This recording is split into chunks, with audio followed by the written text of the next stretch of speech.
Alright, customers, this na the end product of my handwork wey na 75 kVA for the PV and 94 kVA for the battery bank system.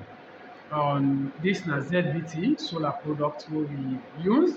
Of course, you dey see the hybrid, everything dey on now in full action. Of course, this na the SPD and this na real breaker wey dey for protect the batteries dem. This na PV1, una dey see am down to the SPD, and PV2 na im dis, and na im own SPD dis back, and this is PV3, na im own SPD dis, down to PV4. PV4 im back dey on in action, and na im own SPD dis. Dis na with PV5 we get this one back.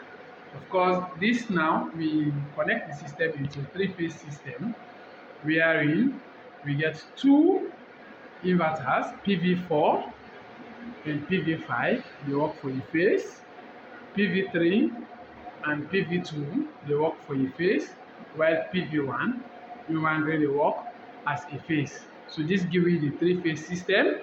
And when we come into the batteries, we dey see each one battery get 51.2 volts, wey na 314 amp hour, and 18.08 kilowatts, wey na a lithium battery, wey na ZBT.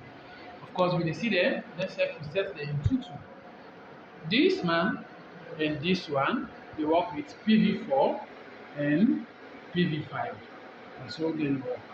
Then when we come into this other one back, see these two set, this one and this one also, they work as a team for work with PV2 and PV3.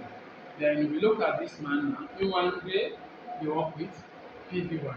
So this how we able to connect, we get the output. When a three-phase system, because this now the output means breaker list, where we serve the mains changeover. This now the main changeover. Of course, you see now they in action. The indicators they all day on. They tell you say the inverters they don't send an output where we do the test case for today. Of course, we get for shut down the system for let we charge for 3 days. Then batteries there, then inverters there, we get a protective system. Start both the earthing system we get and the earth, we get and surge and the PV. Of course, I get for take una to the PV system, make una go see. We use 50 panel of the PV where we set them into string, and each string gets 10. Each string gets 10 panel, when a 720 watt panel for each. We get the VOC of 49.00 volts and the ISC of 17.2 volts. That's not the ISC of each one. This is not the end work of the handwork. This is not the bus bar where we do for interconnect all the batteries there and let them work to me normal how we want it.